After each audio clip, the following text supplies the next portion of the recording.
After an up and down European Grand Prix, we saw the first red flag of the 2016 GP2 season. Norman Nato takes pole in Austria, while feature race winner Sergei Sorokin starts down in P5 just behind Pierre Gasly.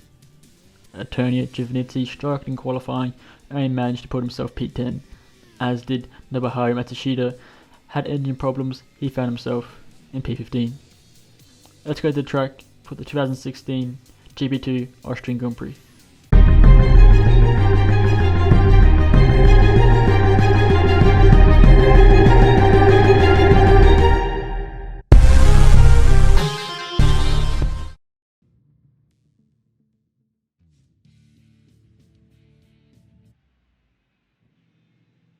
What is up, guys? We are here with another round of GP2. We are here in Austria. Sorry if I do sound a little bit iffy. I am exhausted. I've been up so long, but nonetheless, we are going to power through this, and we're going to get this episode out ready for the Formula 1 race, which will follow. It's already started, oh my lord. Anyway, we're sorting out our usual setup we do for every single race, for GP2, GP3, F1, the whole lot. Same setup, every single track. But yeah, it's going to be an interesting race considering what happened in GP3. If instead it's not GP3, this is going to be a good race.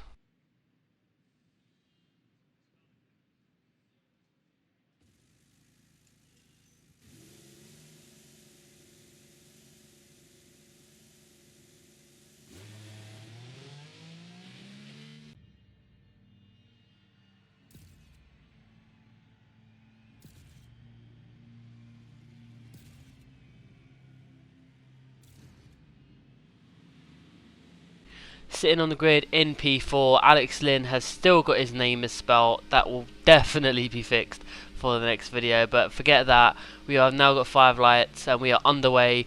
We get off to a good start. We look to get off a bit of a better start than Alex Lynn just ahead of us. Mitch Evans and Norman Nato just absolutely flew off at the start, and Mitch Evans is actually going to get Nato as we bang wheels with Alex Lynn. Arthur Peak's going to have a look down the inside as well. I think that's Sorokin. Yes, it is. So probably one of the championship favourites who isn't doing too well at the moment is doing rather well, but you can see we're actually going to come down here. We're going to brake just ahead of Arthur Peak. Sorokin's having a look down the inside of Alex Lynn. Alex Lynn gets better traction and Peak just flies off. Peak just goes. We've actually got Kanemassas who is just behind us, but we've actually got yellow flags at the moment, and we've lost 2 cars at the moment, so we'll have to have a see what that was about as we go around the outside there of Arthur Peak. So that was a fantastic job. But looking at the replay, you can see we've got Malia who just a little bit behind everyone else, and that's a Campos car, and he just collects Ollie Rowland right there, so that's dreadful for him. You can see on a little bit further on, that's our teammate Giovinazzi, who's just going to get caught up with one of the Trident cars, and he's going to take out I believe that's one of the Carlin cars. But on top of that, we've got Sorokin going into the back of Alex Lynn, so that means Sorokin and Lynn are both out, so that's dreadful for them. Lap 3, we have got we have got one of the racing engineering cars battling with I believe that's the other Trident, and they're just going to collide. I think that's Gio as well, who's also into the barrier. We're going to have a see what happens here. I think Gio was all at fault here, so he takes the inside line, and yeah, Gio just turns in. He has nowhere to go. It's absolutely dreadful for that to have happened. But we've got Nabil Jeffrey as well as one of the Russian time drivers, and he's just going to collect both of the Arden drivers. That's just ridiculous. That was Marcello, I believe, so he's going to have a look to go around down the inside. He just clips him as he just doesn't have enough room, and that is 3 cars out. So many cars have retired from this race already, but it's absolutely mad. You can see we're going to come into the pit lane. We were not going to go in this lap. We're going to follow Norman Nato in, as he is probably our rival, because Mitch Evans has literally just flown off into the distance. He has just taken wing and just gone. But with any excuse me, with any luck, we can use these yellow stripe tyres as we get held up by, I don't even know who that was. that held us up. I can't even see. I think it was Arthur Peak. But nonetheless, we have lost a bit of time to Nato. We could have jumped him possibly because we was earlier in the pit lane than him. But nonetheless, we are on lap 5, technically speaking, and we've still got 10 runners in the Grand Prix. So a little bit further on, you can see we've got 3 laps to go. We are now battling with, I believe that's Gilao and Daniel De Jong. He's right behind Arthur Peak actually. So he's going to have a little go around here, and he's going to lose his front wing, and then Gilao just collects him. It's so clumsy as Gilao just throws up his hand like, what the hell is that? So let's have a look and see what actually happened. So Daniel De Jong goes into the back of Arthur Peak, and then in the midst to avoid Arthur Peak, Gilao goes into De Jong. He throws his hand back up. It's dreadful, but we're on the last lap of the race, and you can see we are now chasing Norman Nato. We've got Mitch Evans just ahead, who's not doing too bad of a job. We've got Arthur Peak, like we said, who's just behind us. We're going to have a look round us outside, and we make it stick. We squeeze him out as well, but we do make it stick 100%, so that is us up into P2. There was no way we're going to catch Mitch Evans. He is absolutely flown away with this win, and he's actually going to break the record or the streak I should say, of different winners in this series this season. So fantastic job by him. We did really well to get past Norman Natter, especially in that position that he left us in. But nonetheless, we are going to take P2 here in the future race in Austria.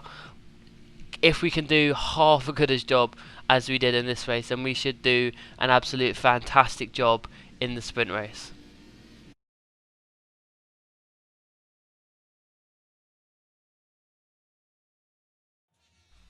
Never seen a loading screen before, but nonetheless, Jesus Christ, we are back in good form. We had a bit of a wavy start in Europe. wasn't our best race. Our last decent race was obviously in Monaco, but you can see we're going to go and congratulate Mitch Evans. He did a solid job there. But let's go to the sprint race.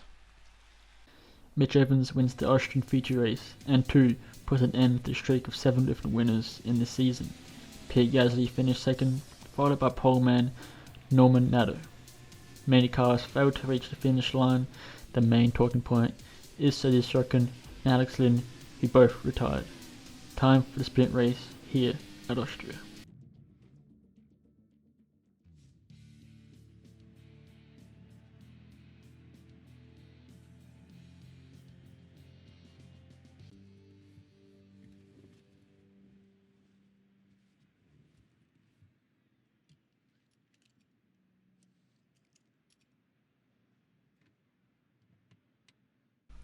So here we are in P7 for the sprint race. It's going to be an interesting race.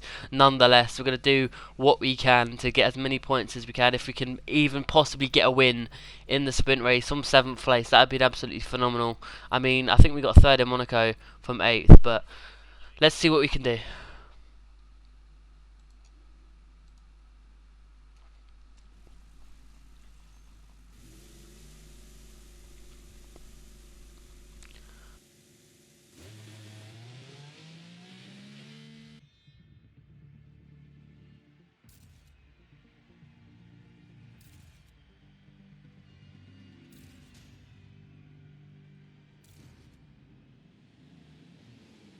So Artem Markelov, the man on pole for this sprint race. See if he can do what Mitch Evans did, is just disappear into the sunset. We got Nato ahead of us again, and we get underway. We've got Matsushita just ahead of us. We ain't got to worry about no Sirotkin. We do have to worry about a feisty little Peak though. He is going to do a fantastic job, and we've lost our front wing.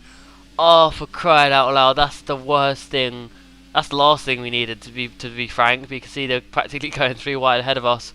We're going to lose quite a few positions. We've got Mitch Evans, who is just behind us, who's actually going to go around our outsider. There's actually so much lock-up, so we're actually going to have a look and see if we can actually make any cheeky positions as we get barged from behind by, I think that's De Jong, who's actually made an absolute stonking few overtakes. But Mitch Evans is still battling there, trying to get back and hold his position. We're still in P7. Everyone's going to go a bit slow So you know what, we're actually going to try and make some overtakes. We make an overtake on Peak, and we've now made an overtake on Kirchhofer, who is also going very slowly because of how many cars were backed up. So we actually gained 2 positions with no front wing, and it's actually not looking too bad, to be honest with you. We're actually doing a pretty solid job considering we have no wing, but this will be the corner we're going to lose so much time in. As you can see, we go into the grass a little bit, so that means the Carling might have a chance, but you can see, having a look a bit further back at all the cars, there's so many cars all bunched up coming in to this next section. There's so many cars, and you can see there's been contact.